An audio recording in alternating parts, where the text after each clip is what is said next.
ஆயிரம் கை உண்டென்றால் கடல் கரையை பார்த்து ஆயிரம் கண் கொண்டாய் ஒரு கண்யனை பாராதா உன்னில் சரணடைந்தேன் இனி நீ கதியே பார்வைய கண்ணால பார்வையா இல்லாமை தீருமையா கோடி அன்பிற்கு எல்லையோ முருகா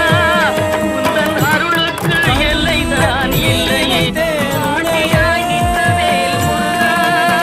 உன்னை வணங்கினோர் வாழ்வே அறியாத சிறு பிள்ளை படை வீட்டின் பொடி முல்லை சிறியேனை கண்